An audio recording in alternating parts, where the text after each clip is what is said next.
Estamos de vuelta en Contexto Global, la franja informativa nocturna en France 24. Soy Valentina Torres Sánchez y es un gusto acompañarlos. Vamos a revisar las principales noticias del día.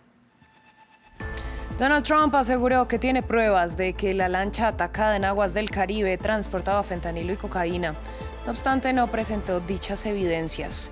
3 personas murieron en el ataque que el republicano calificó de narcoterroristas. Expectativa en Colombia ante un posible cambio en la certificación de Estados Unidos en su lucha contra las drogas. El gobierno de Bogotá publicó lo que calificó de cifras históricas de combate al narcotráfico, con 889 toneladas de cocaína incautadas en 2024 y 600 en el primer semestre de este año. En Doha, los países árabes pidieron que Benjamin Netanyahu responda por su ataque contra altos mandos de Hamás en territorio catarí. Esto mientras el secretario de Estado Marco Rubio continúa en territorio israelí, donde reiteró el apoyo total de Washington y viajará a Qatar el martes para discutir el episodio de tensión. En deportes hablamos del Mundial de Atletismo de Tokio porque el sueco Armand Duplantis sigue rompiendo barreras. El atleta nórdico ganó su 3er título mundial y lo hizo con un nuevo récord. Nos lo explica nuestro compañero Juan Pupiales en minutos. En economía hablamos de Argentina porque el presidente Javier Milei presentó este lunes el presupuesto de la nación para el año 2026. En su alocución indicó que mantendrá el equilibrio fiscal y anunció aumentos en jubilaciones, educación, salud y pensiones por discapacidad. Ampliamos desde Buenos Aires.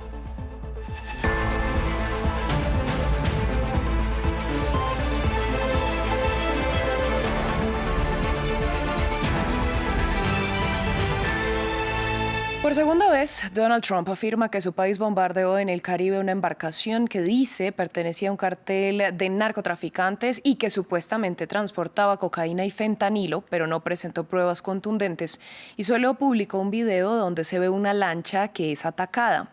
Agregó que 3 hombres murieron. Desde Venezuela, Nicolás Maduro y su gabinete denunciaron que barcos estadounidenses están haciendo operativos en sus aguas y hablaron de una agresión política. Además, dejaron claro que sus fuerzas armadas estarían listas para defenderse ante una eventual invasión.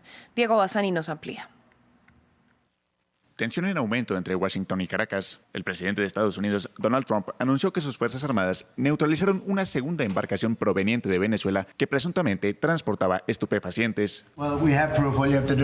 Bueno, tenemos pruebas. Solo hay que ver la carga que quedó esparcida por todo el océano. Grandes bolsas de cocaína y fentanilo por todas partes. Además, tenemos pruebas grabadas de que se marchaban. Los hemos grabado con mucho cuidado porque sabíamos que nos perseguirían.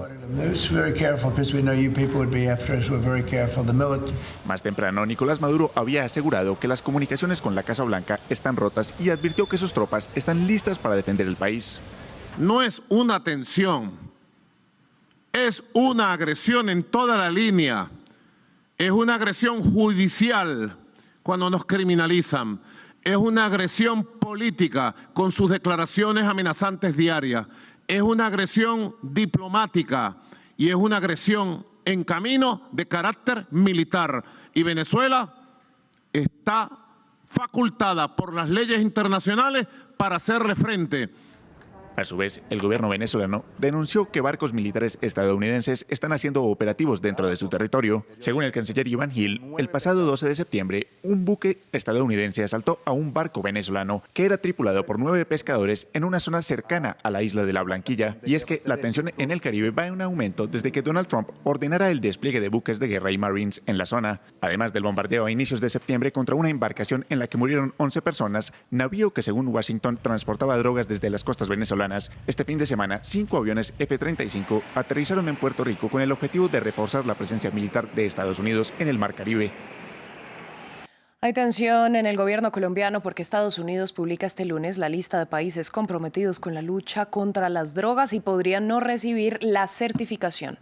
Más temprano, el Ejecutivo publicó lo que llamó logros históricos con la incautación de casi 900 toneladas de cocaína en 2024 y 600 en el primer semestre de este año.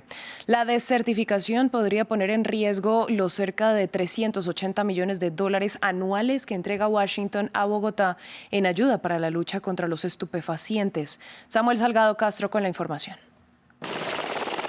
Desde 1961, la Ley de Asistencia Extranjera de Estados Unidos evalúa en su cooperación antidrogas a países como Colombia, principal productor de cocaína. La reducción de cultivos ilícitos, la interdicción de drogas y laboratorios, así como extradiciones y tratados entre Washington y Bogotá, hacen parte de las condiciones de la Casa Blanca para mantener la certificación al país suramericano. Desde el Plan Colombia en el año 2000, Estados Unidos ha invertido en promedio $450 millones anuales para temas de seguridad en Colombia. Sin embargo, en 2023, la ONU reportó una cifra récord de 253.000 hectáreas de coca en Colombia, 67% del total mundial. Un 9% más que en 2022 y un aumento del 53% en producción de cocaína que coincidió con el primer año de gobierno de Gustavo Petro. Pero en Bogotá consideran que han hecho bien el trabajo. Lo que tenemos es una conciencia totalmente tranquila de haber entregado absolutamente todo. Aquí hay un empeño absoluto, como lo dije ahorita, tal vez de los países que con mayor contundencia e integralidad ataca el narcotráfico es Colombia. En 2024 se incautaron 960 toneladas, un 14% más que el año previo, y hasta agosto de 2025, 601 toneladas. El gobierno Petro prioriza la sustitución de cultivos y la redistribución de tierras, generando tensiones con Estados Unidos, especialmente con la administración Trump, quien ha amenazado a Colombia con sanciones también por el tema migratorio. Desde 2023, Estados Unidos ha venido reduciendo su ayuda económica a Colombia por dudas sobre la política antidrogas del gobierno Petro.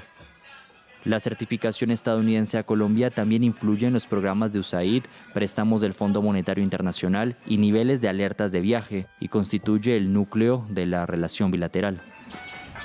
Continuamos en Estados Unidos porque el presidente Donald Trump firmó una orden ejecutiva para el despliegue de la Guardia Nacional a Memphis tras calificar a la ciudad como más peligrosa que Ciudad de México.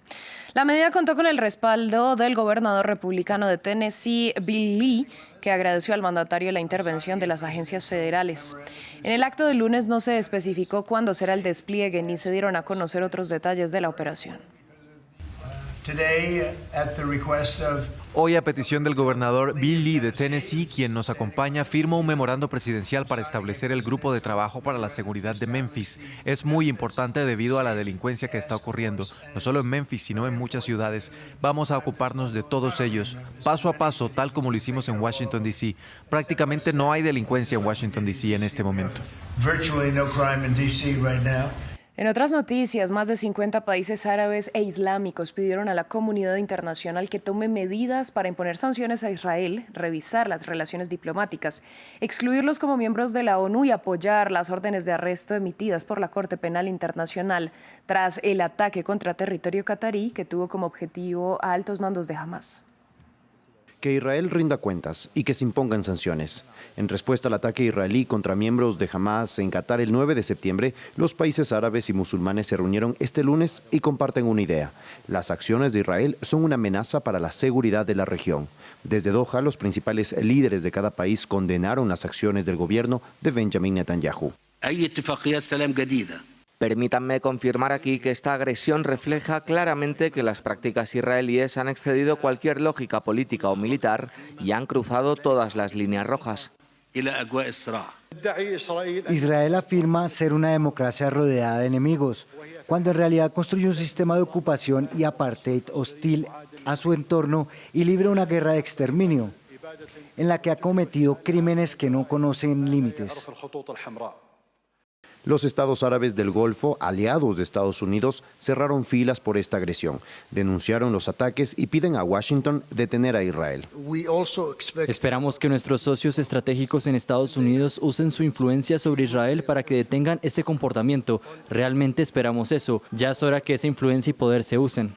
Los países islámicos rompen con la retórica y piden sobre todo acciones. Irán dijo que el ataque a Doha demuestra que ningún país, árabe o musulmán, está a salvo. Las palabras no acabarán con el genocidio. Debemos aislar al agresor. Debemos cortarle el suministro de armas y exigirle cuentas a sus líderes ante los tribunales. Para Benjamin Netanyahu, se trataría de un plan de imponer un asedio a Israel por parte de diversas entidades y países liderados por Qatar, sobre todo mediático. Pero dejen claro que no lograrán el aislamiento de su país debido al respaldo de Estados Unidos a Israel. Y es que la cumbre de países árabes e islámicos coincidió con la visita del secretario de Estado de Estados Unidos a Israel. Durante la jornada, Marco Rubio sostuvo una reunión con el primer ministro Benjamin Netanyahu, a quien reiteró el apoyo de la administración de Donald Trump. El jefe de la diplomacia estadounidense también aprovechó el encuentro para criticar a Francia y Reino Unido por su decisión de reconocer al Estado palestino en la Asamblea de Naciones Unidas. Para Rubio, este reconocimiento no tiene ningún impacto, salvo el de hacer, según sus palabras, que Hamás se sienta más envalentonado. El secretario de Estado tiene previsto viajar a Qatar este martes. Escuchemos parte de lo que dijo. Las acciones que están llevando a cabo las personas y los diferentes países en las Naciones Unidas, en primer lugar, se deben en gran medida a sus propias políticas internas. En segundo lugar, son en gran parte simbólicas. En realidad no tienen ningún impacto en acercarnos a un Estado palestino. El único impacto que tienen es que hacen que Hamás se sienta más envalentonado. De hecho, lo han complicado más. Han servido como un impedimento para la paz. Cambiamos de tema porque oficiales israelíes confirmaron al medio de comunicación Axios que el ejército lanzó su ofensiva por tierra para ocupar Ciudad de Gaza, la urbe más grande y poblada del enclave palestino, aunque todavía no hay información oficial al respecto. Por otro lado, lo que se conoce es que los bombardeos israelíes de hoy en esa ciudad mataron a al menos 17 personas. Y Francesca Albanese, la experta de la ONU sobre los derechos palestinos, califica que los israelíes quieren dejar inhabitable la franja de Gaza para avanzar con la limpieza étnica. Les contamos más en el siguiente reporte. Continúa la destrucción de Gaza. 20 edificios fueron destruidos y al menos 16 palestinos han muerto este lunes. Bombardeos que se suman a la falta de alimentos. Ya tengo suficiente hambre, sed y miedo. Cuando hicieron esto, me desplomé por completo. No puedo caminar. Al igual que Fátima, decenas de palestinos hoy continúan un interminable viaje de desplazamiento constante y las órdenes de evacuación de Israel y los ataques se multiplican. Rafik Gattas lleva horas caminando, huye de los bombardeos desde 2023. No dormimos en toda la noche y esto es todo lo que tengo. Me fui con esto. Hoy vine caminando desde las 6 en punto y aquí estoy, caminando rumbo a lo desconocido. Juro que no sabemos a dónde ir. Pide a los países árabes acciones, alguna medida, piedad. Somos un pueblo que está siendo exterminado. Aquí hay un genocidio en la franja. Miren a la gente. El Ministerio de Salud de Gaza afirmó que los israelíes estaban empujando a más personas hacia la ya superpoblada Al-Mawasi, que carece de servicios básicos, comida y agua. La relatora de la ONU sobre los territorios palestinos ocupados alertó que la cifra de muertos, que actualmente se acerca a los 65.000, podría ser subestimada. 65.000 es el número de palestinos supuestamente muertos, de los cuales más del 75% son mujeres y niños, pero de hecho deberíamos empezar a pensar en 680.000, porque es el número que algunos académicos y científicos afirman que es la verdadera cifra de muertos en Gaza. Albanese denunció que un genocidio está en curso y que no solo se trata de crímenes de Israel, sino de un crimen mundial sustentado por el silencio y el suministro de fondos y armas. Al mismo momento, el secretario de Estado de Estados Unidos se reunía con Benjamin Netanyahu y le expresaba su total apoyo. Actualizamos las noticias de Colombia. El presidente Gustavo Petro anunció que Estados Unidos desertificó a su país en materia de lucha contra las drogas. Esto significa que Washington considera que el gobierno colombiano no está haciendo lo suficiente. Afecta el dinero que los estadounidenses envían a Colombia para que combatan a los grupos ilegales. Escuchemos lo que dijo Petro en medio de una reunión con sus ministros. Que voy a anunciar hoy. Y que es que los Estados Unidos nos desertifican. Después de decenas de muertos de policías, sobre todo, de soldados, de gente del común, tratando de impedir que les llegue la cocaína. Porque todo lo que hacemos realmente no tiene que ver con el pueblo colombiano, incluso se afecta al pueblo colombiano de una u otra manera, inocentes o no, sino que es para impedirle a la sociedad norteamericana que no se embadurne más las narices. Momento de hablar de deportes. En contexto global, actualizamos toda la información deportiva y ya por ello me acompaña en el estudio mi compañero Juan Pupiales. Juan, nos volvemos a encontrar. Una vez más, Valentina, buenas noches. La noticia del día tiene nombre propio, tiene lugar en el Mundial de Atletismo en Tokio. Nombre de un peso pesado, la victoria del sueco Armand Duplantis en la final del salto con pértiga en un título que llegó de la mano de un nuevo récord del mundo, marca de 6,3 metros para romper así este registro por 14ª ocasión. Primero fue la lucha por el campeonato, el cual encaminó con ese salto de 6 metros para posteriormente sellar ya la victoria con un salto de 6,10 metros. Duplantis, que casi que siempre que compite lo hace solo. Aquí estuvo un poco cerca el griego Canulis con un salto que llegó a los 6 metros. Ya en la lucha por el récord, Duplantis alcanzó esa barrera de los 6,30 metros en su último intento, cuarto récord del mundo en lo que va de año. Celebración primero que todo con Canulis precisamente, que fue plata, bronce fue el australiano Curtis Marshall. Duplantis tiene 25 años, tiene 2 oros olímpicos, 3 oros mundiales y 3 bajo techo. Dijo que es mucho más importante conseguir ese récord en una instancia como mundial. Creo que, por supuesto, es mucho más especial. Es noche y día. Creo que no es ni siquiera comparable a romper un récord en una reunión de campeonato. No es comparable.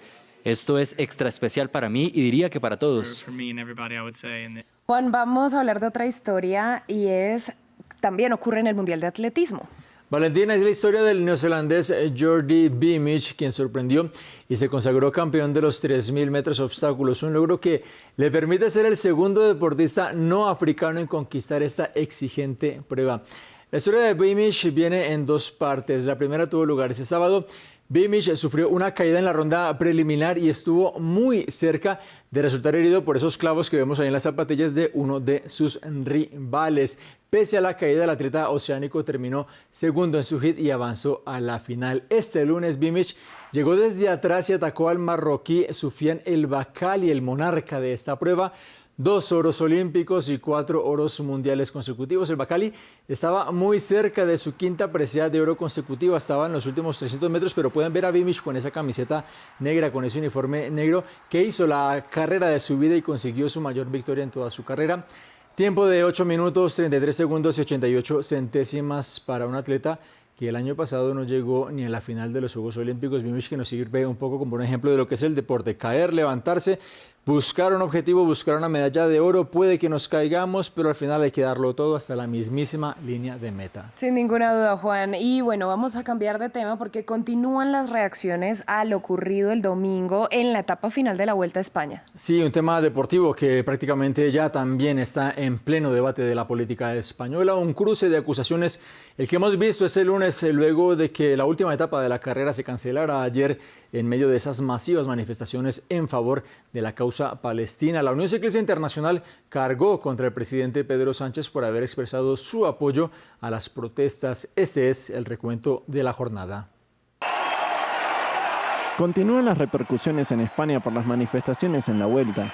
Luego de que civiles pro-palestinos impidieran la finalización de la última etapa de la competencia, el jefe del gobierno español, Pedro Sánchez, defendió las movilizaciones y apuntó que Israel no debería participar en eventos deportivos hasta que cese el conflicto en Gaza, como sucedió con Rusia tras la guerra en Ucrania. Y creo que las organizaciones deportivas deben plantearse si es ético que Israel siga participando en competiciones internacionales. ¿Por qué se expulsó a Rusia tras la invasión de Ucrania y no se expulsa a Israel tras la invasión de Gaza? Por tanto, nuestra posición es clara y rotunda. Hasta que no cese la barbarie, ni Rusia ni Israel deben estar en ninguna competición internacional más. En contrapartida, el director general de la competencia repudió los sucesos que se repitieron en menor medida en otras jornadas de la Vuelta. Lo primero que quiero es, por supuesto, lamentar, pero especialmente condenar lo ocurrido en la última etapa de la Vuelta Ciclista a España. Creo que pocos comentarios son necesarios con respecto a lo que vimos ayer. Las imágenes hablan por sí solas. Yo creo que es absolutamente inaceptable todo lo que ocurrió. Los hechos ocurridos en Madrid abrieron lugar a la especulación sobre el Tour de Francia de 2026, que tendrá una histórica largada desde Barcelona. Pues Juan, ahora es momento de hablar de la NFL. Una noticia que conmociona este deporte. De 3 meses se estima estará de baja Joe Burrow, el mariscal de campo de los Cincinnati Bengals, quien será sometido a una operación en uno de sus dedos en su pie izquierdo. Su baja la confirmó su entrenador Zac Taylor, quien no entregó detalles precisos de su recuperación, pero varios medios señalan que no regresaría a las canchas por lo menos hasta mediados de diciembre. Se trata de la tercera gran lesión de Burrow en seis temporadas, luego de haber sido el número 1 del draft en el año 2020. Burrow se lesionó este domingo en el segundo cuarto de la victoria ante los Jaguars de Jacksonville, que deja a su equipo con un marcador de 2 victorias en 2 partidos. Y vamos a cerrar con información de baloncesto. Un baño de masas fue el que se dio este lunes la selección de Alemania en Frankfurt para celebrar su título en el Eurobasket. 1-1 los jugadores festejaron delante de una multitud que les dio la bienvenida luego de esa victoria en la final de ayer ante Turquía en la ciudad de Riga. Marcador de 88-83 en favor del equipo, liderado por el base Dennis Schroeder, que precisamente jugó instantes decisivos para conseguir esa medalla de oro. Primer título europeo para los germanos desde 1993. Alemania, que vive una época dorada, fueron también campeones del mundo. Por supuesto, enhorabuena para ellos, Juan. Muchas gracias por esta ampliación. Un placer, como siempre. Nosotros ahora vamos a continuar con nuestro espacio de economía. Ya es momento de ampliar la información económica en contexto global de France 24. Por ello me acompaña en el estudio mi compañero Luis Méndez Zurich. Luis, buenas noches. Buenas noches, Valentina. Vamos a iniciar hablando este espacio en Argentina. El presidente Javier Milei presentó el presupuesto de la Nación para el año 2026. Así es, hay que destacar que en sus palabras el jefe de la Casa Rosada indicó que este mantendrá el equilibrio fiscal al tiempo que habrá aumentos significativos en algunos rubros.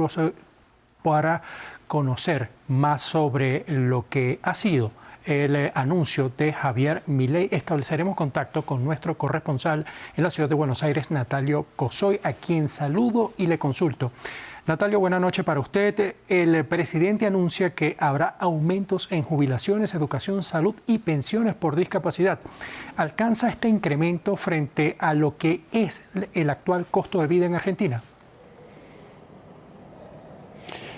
Bueno, es muy interesante. Él dice que esto es recién para 2026 en su anuncio y que esos aumentos que indicó van a estar por encima de inflación, supuestamente. Hay que ver, hay sectores que perdieron muchísimo desde diciembre de 2023 cuando Javier Milei llegó al poder, sectores que en muchos casos tampoco estaban en buenas circunstancias antes, ¿no? Jubilaciones, era un sector muy afectado, las universidades nacionales, donde también Milei se comprometió a un aumento que hay que ver cuánto realmente significará si se compara con el presupuesto de este año, el vigente del año 2025. Hay que ver si la diferencia termina siendo significativa cuando se compara teniendo en cuenta la inflación. También en salud es un sector que ha sido bastante golpeado, entonces hay que ver si el arrastre que tienen por las dificultades que atravesaron en los recortes que sufrieron desde diciembre de 2023 hasta el momento en términos reales, comparando con inflación, serán subsanados por lo que ocurra en 2026, si esto es así, porque hay que aclarar una cosa más. Milei en su alocución, que duró unos 15 minutos, fue relativamente breve, dijo que el presupuesto presenta una regla de estabilidad fiscal en la que si los ingresos caen o los gastos superan a lo previsto, deberán ajustarse partidas para mantener el equilibrio fiscal. Así que si eso es así, hay que ver si estos compromisos con estos sectores en particular se sostienen. Y son sectores sensibles porque son sectores que han estado en la calle protestando, especialmente, digo de nuevo, salud, universidades públicas, sectores vinculados a las personas con discapacidad eran de los que más estuvieron manifestando y además en los que se dieron fuertes disputas en el Congreso entre leyes que aprobaba el Congreso para tratar de mejorar la situación de estos sectores, vetos presidenciales, rechazos del Congreso a los vetos presidenciales, y es una situación que además todavía no termina. Esta misma semana veremos más disputas en el Congreso en torno a este tipo de normativas. La posición del Ejecutivo, que es restrictiva para mantener el superávit fiscal, y la posición del Congreso, que busca mejorar la situación de estos sectores. Natalio, buenas noches. El programa de facilidades extendidas también permite de alguna manera ver que el gobierno proyecta un crecimiento del 4,5% y pues una inflación de entre 7 y 12% en 2026. ¿Qué tan realista se puede ver esta meta en un país con la volatilidad económica y social que vive Argentina?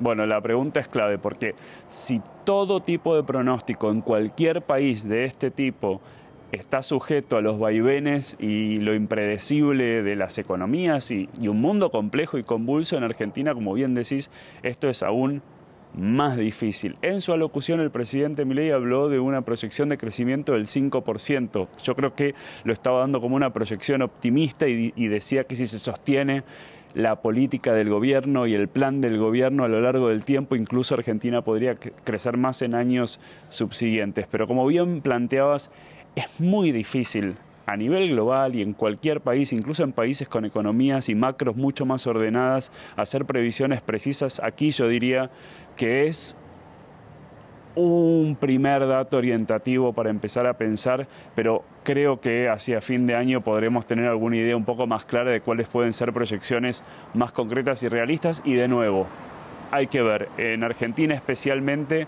con los vaivenes propios de este país, es muy difícil saber si eso genera algún tipo de certidumbre.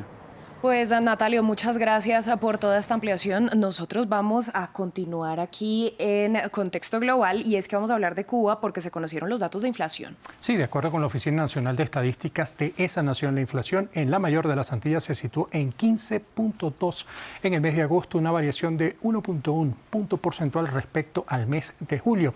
Y esta es la primera vez que se incrementa en el año. A pesar del dato, este refleja una reducción si lo comparamos con el 30,1% que alcanzó durante el mismo mes del año 2024.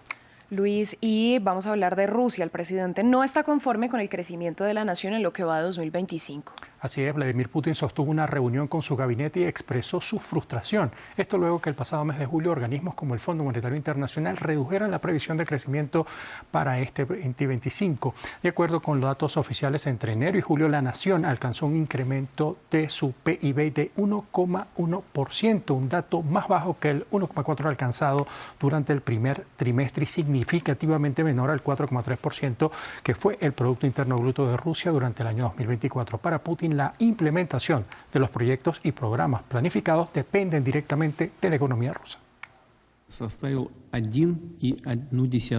En los primeros 7 meses de este año, el crecimiento del Producto Interno Bruto fue del 1,1%. ¿Es suficiente? ¿Es esto lo que queríamos? ¿Estamos logrando resolver la tarea que nos propusimos? ¿O se necesitan otras medidas y un ritmo más rápido?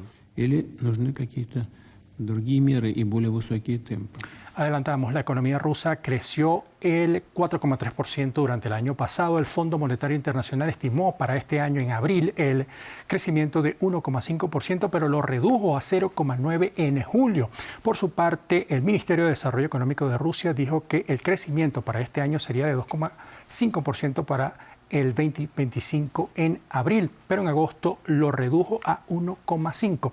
Algo similar ocurre con el Banco Central, que ha situado este crecimiento en un rango de 1 y 2% para este año.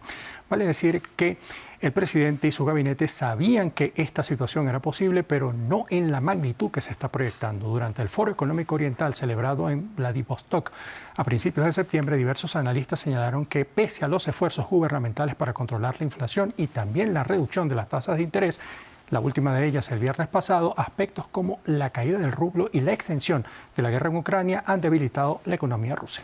Pues Luis, muchas gracias por toda esta información económica. A ti, Valentina, un placer. A ustedes, gracias por su sintonía. Breve pausa y volvemos.